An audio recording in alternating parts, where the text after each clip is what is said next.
Je serai ordonné le 6 octobre à 15 h en l'église Saint-Rémy de Château-Gontier par Monseigneur Dupont. Alors je m'appelle Jean-Michel Sartre, j'ai 32 ans, j'ai grandi dans une famille de 5 enfants dont je suis l'aîné, à Chalon-sur-Saône en Bourgogne, au nord de Lyon. J'ai un parcours de chrétien un peu tiède dans mon enfance, assez classique, avec un peu de scoutisme, un peu de caté, un peu d'aumônerie, un parcours scolaire des plus classiques. Et je suis arrivé en Mayenne à 18 ans pour mes études, ça fait déjà un petit 15 ans. Et voilà, j'ai poursuivi mes études, je les ai terminées.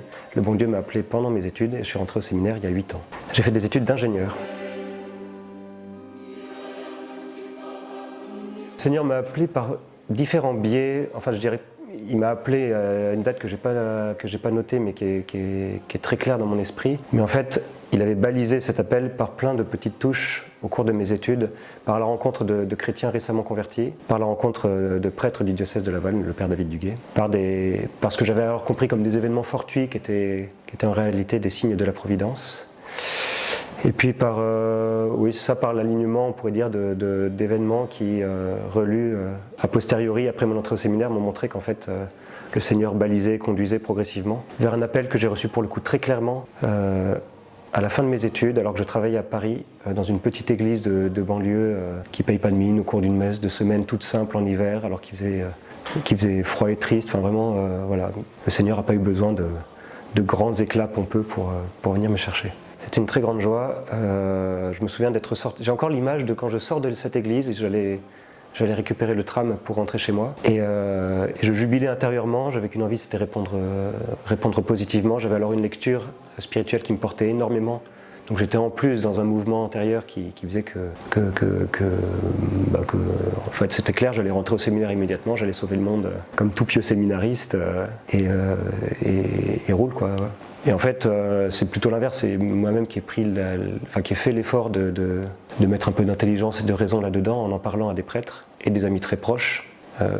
Pour discerner si réellement c'était un appel ou si c'était un coup d'exaltation qui venait comme ça de moi-même quoi.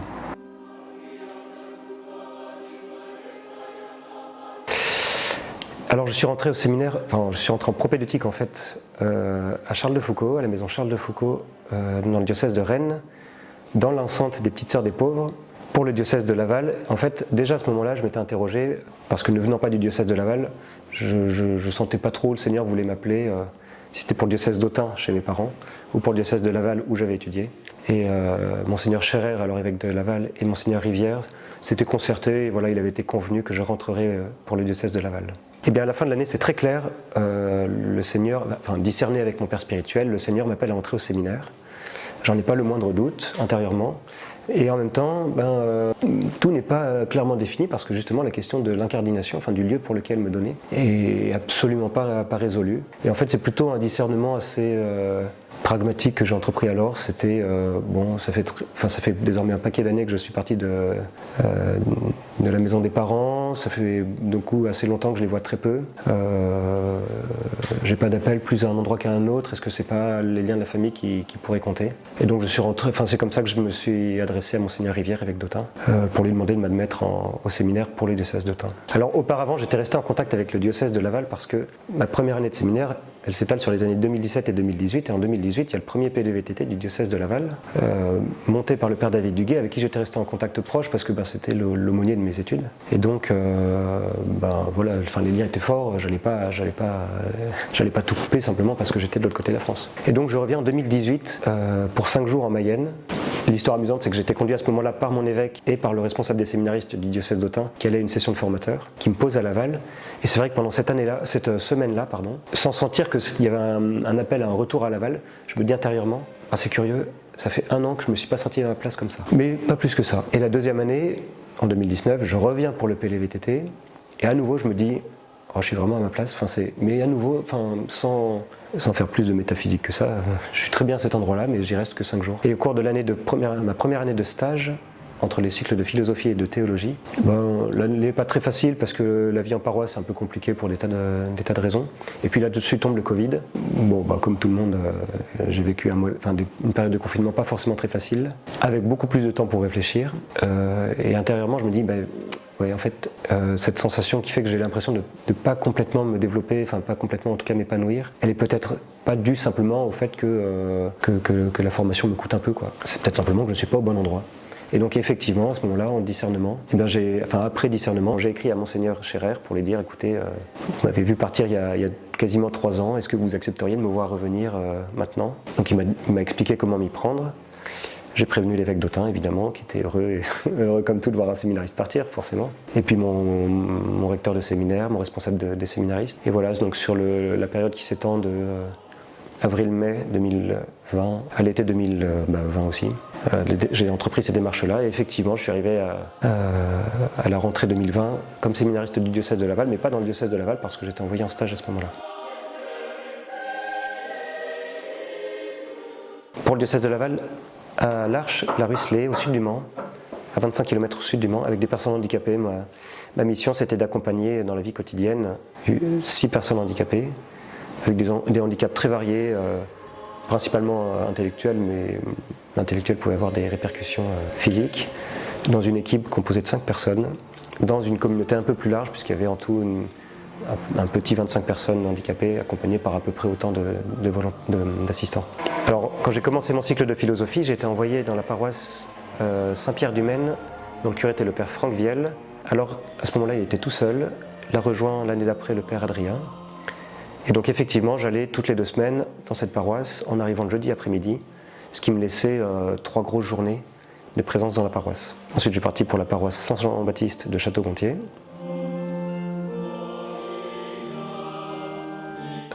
2 figures qui ont trépassé, qui sont déjà au ciel. Quand je parlais d'une lecture tout à l'heure, au moment où j'ai ressenti l'appel, je lisais alors Saint-Augustin, les Confessions, que je recommande à tout le monde. C'est une figure de sainteté qui me marque encore énormément, parce que c'est un converti. Alors moi je ne suis pas converti à proprement parler, mais je suis plutôt un reconverti. Donc c'est quelqu'un qui a connu un avant et un après la rencontre du Seigneur. Quelqu'un d'autre chez qui j'ai trouvé finalement des échos de Saint-Augustin, alors qu'elle ne le cite pas vraiment. Quasiment pas. C'est Sainte Thérèse de Lisieux, donc carmélite enfermée dans son Carmel, donc pas du tout la vie que je mènerai plus tard, alors que Saint Augustin était pasteur. Mais pareil, comme Saint Augustin, avec des accents très différents, elle ne cherche que la vérité, elle ne cherche que Dieu. Toute sa vie s'est tendue pour marcher vers Dieu, en éliminant sur le trajet tout ce qui empêche de marcher vers Dieu, quoi. Toutes ces lenteurs qu'on peut avoir en chacun de nous, elle les combat tout ce qu'elle peut pour avancer vite. De façon plus concrète et plus incarnée dans notre diocèse, le père David m'a beaucoup accompagné, David Duguay, m'a beaucoup accompagné quand j'étais étudiant, donc je lui dois beaucoup. Et puis finalement plusieurs prêtres aussi, ou rencontrés durant mes études, ou du diocèse que j'ai rencontré plus ou moins, le père Franck que j'ai fréquenté à Mêlée, le père Frédéric, aussi des jeunes confrères, Thomas et Vincent. Enfin voilà, des gens qui, peut-être sans avoir le même impact que Saint Augustin ou Sainte Thérèse, font que ça donne des pierres miliaires pour avancer un peu, quoi. Alors voilà, donc je me présente à l'ordination diaconale parce que j'y ai été appelé, donc je me suis présenté devant l'église, et par Monseigneur Dupont, c'est bien l'église qui m'appelle. Et donc je me dispose à répondre à cet appel. Qu'est-ce que c'est qu'une ordination diaconale ? L'ordination diaconale en vue du sacerdoce, le premier engagement définitif de tout son être de séminariste, en tout cas pour l'instant, au service de l'Église, en vue non pas de donner les sacrements de la messe et de la pénitence aux fidèles, mais de servir dans la liturgie, la charité et la parole, le peuple de Dieu, qui a soif de bien des manières et auquel il faut répondre à cette soif. Un peu techniquement parlant, le diaconat, c'est vraiment l'entrée dans la cléricature, qui est cet état de vie consacré pleinement à Dieu. C'est au diaconat que je prends l'engagement du célibat et de la prière des heures. Le célibat qui me concerne dans le sens où c'est le don de tout mon être pour le service de l'Église, et la prière des heures qui concerne toute l'Église, parce que justement, en tant que célibataire consacré à Dieu, je libère mon temps en vue de prier pour tous ceux qui n'ont pas le temps de prier. Donc c'est pas des choses qu'on fait à l'ordination sacerdotale. Parce que en fait, l'ordination diaconale est vraiment cette étape qui configure au Christ serviteur, et le Christ pasteur étant déjà serviteur, on ne peut pas envisager de conduire le peuple si on ne le sert pas avant. Pourquoi ça me rend plus libre? Aujourd'hui, on a l'impression qu'on perd en liberté chaque fois qu'on s'engage ou qu'on donne une parole. Et il me semble qu'au contraire, précisément, on gagne en liberté en voulant d'une part ce que veut le Christ, qui veut que notre bonheur, et donc ça passe par notre liberté qu'il nous a donnée.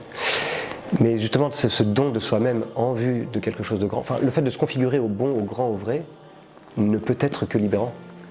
Le fait de mettre de côté autant que possible tout ce qui empêche de marcher vers le vrai est forcément libérant. Donc cette étape de l'ordination diaconale, elle est nécessairement libérante par le fait même qu'elle mène vers Dieu.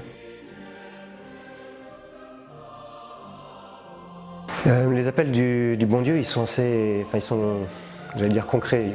Ça pourrait être mal compris, c'est évidemment que c'est intérieur et spirituel, ça peut passer parfois par des voies extérieures. Ils s'inscrivent dans une vie qui est incarnée, le bon Dieu il ne l'appelle pas des purs esprits. Donc forcément ça doit répondre dans un lieu concret. Il y en a qui s'engageront dans des communautés. Moi il se trouve qu'intérieurement j'ai senti le Seigneur m'appeler vers une terre. Et une terre précise dans l'église c'est un diocèse, et ce diocèse c'est celui de Laval. Un prêtre diocésain c'est quelqu'un qui sert un peuple qui vit à un endroit particulier avec l'idée de le servir dans le temps long. C'est vrai que le plus beau, enfin un peu l'image d'Épinal mais qui porte toute sa valeur qu'on a du prêtre diocésain, c'est le prêtre qui baptise, marie et enterre les mêmes personnes. Ce qui montre bien en fait que le Christ accompagne les gens tout au long de leur vie. Il y a un peu comme en médecine des spécialistes qui donneront un peu plus d'intelligence, un peu plus de spiritualité, un peu plus de prière liturgique. Et puis il y a les généralistes, les prêtres diocésains qui sont là au jour le jour pour accompagner dans la vie quotidienne. La première réaction de mon père qui est ingénieur, et si je suis ingénieur c'est parce que mon père est ingénieur, ça a été de dire non tu travailleras 1 an pour connaître le monde du travail et ensuite une fois que tu auras cette connaissance tu rentreras au séminaire. Et moi pour la première fois de ma vie je me suis dit ce jour-là, ah papa t'as pas compris, je t'expose ce que je vais faire.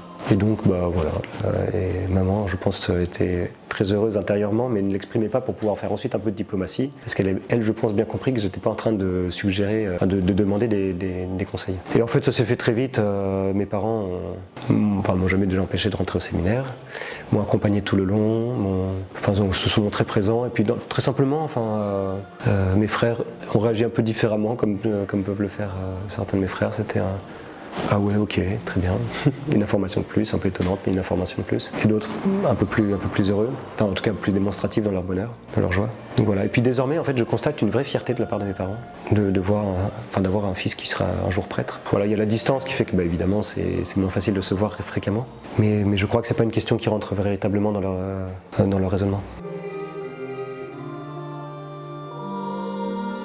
Alors une ordination diaconale, c'est évidemment pas un événement privé, pour la simple et bonne raison que je ne m'engage pas moi tout seul de mon côté, pour me donner moi de mon côté à Dieu pour être saint moi-même. Un diacre, s'il est serviteur, il sert bien quelqu'un, et en l'occurrence l'église du diocèse de Laval, et donc le peuple qui est dans le diocèse de Laval. Et donc c'est pour ça que évidemment je serais très heureux à ce moment-là d'être entouré par la prière des diocésains, à Château-Gontier même, je veux dire pas simplement par cette communion des saints qui est tout à fait possible depuis chez soi, depuis une église, depuis l'endroit où on veut, mais bien concrètement parce qu'on n'est pas des esprits seulement, on est aussi des êtres bien incarnés, et donc ce serait une grande joie de pouvoir compter sur la prière bien présente de nombreux diocésains ce dimanche 6 octobre à Château-Gontier.